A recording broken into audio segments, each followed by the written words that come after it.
What's up everyone, my name is Shem and welcome to today's video. Today's video is all about hyperlapses and how to shoot them. Now what exactly is a hyperlapse? A hyperlapse is a moving time lapse. It shows the passage of time while moving, as opposed to a time lapse, which shows the passage of time from a stationary position. Hyperlapses are one of the coolest video techniques you will ever learn. This was the first ever video technique I learned on my camera. You don't need any expensive lenses to shoot a hyperlapse. In fact, the first hyperlapses I ever shot were shot with my 18 to 55mm kit lens. Stick around till the end of the video if you'd like to see that. So now let's get to actually shooting the hyperlapse. The first thing you want to do is decide on your frame rate. 24 frames per second is considered cinematic look.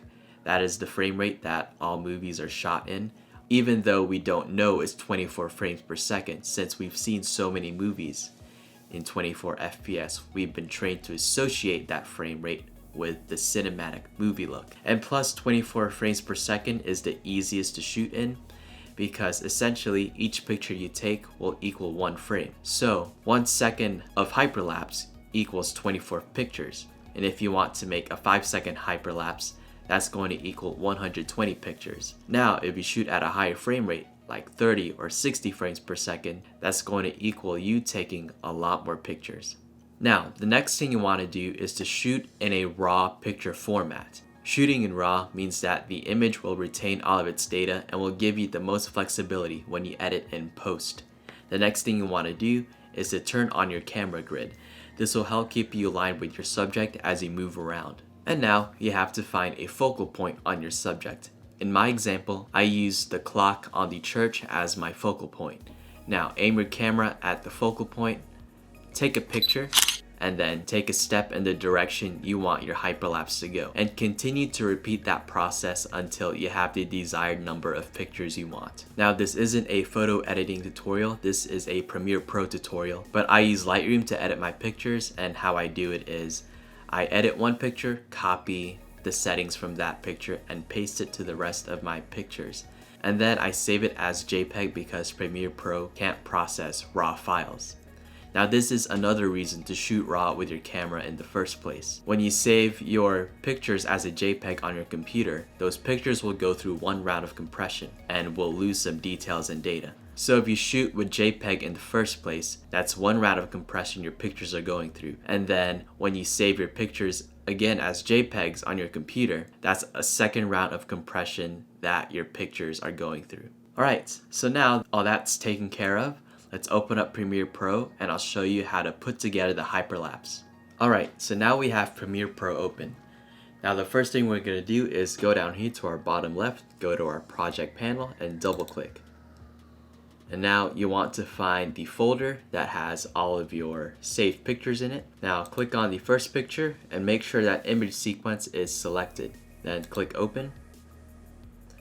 And then Premiere Pro automatically imports image sequences as 30 frames per second. So you want to right click on it, click modify, interpret footage, then change it to your desired frame rate. In this case, it'll be 24 frames per second.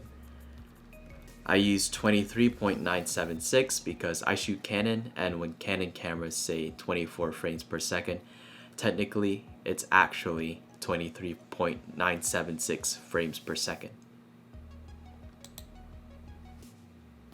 And now we're going to click on it and drag it to our timeline.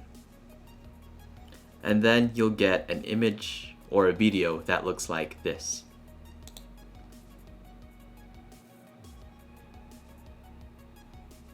Now, this doesn't mean you did anything wrong. This doesn't mean you messed up. This doesn't mean that you have to go back outside and redo your hyperlapse all over again. This just means that you're human. You can't be 100% consistent, 100% perfect, 100% of the time.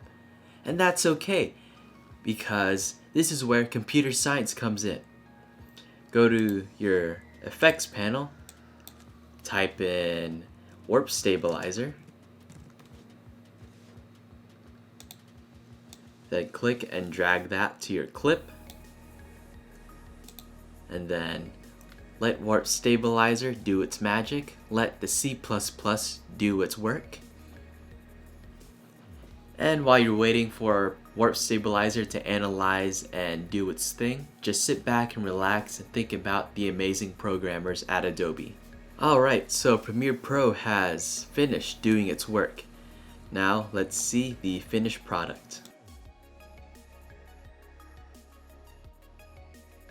Now just look at how much smoother that was. It was like night and day. Congratulations, you have just completed your very first hyperlapse. If you liked the video, make sure to smash that like button. And if you want to see more tutorials like this, make sure to hit that subscribe button and tap that notification bell. I have a running list of so many photo and videography editing tutorials. It is absolutely insane. So yeah, thanks again for watching. Like the video and subscribe to this channel.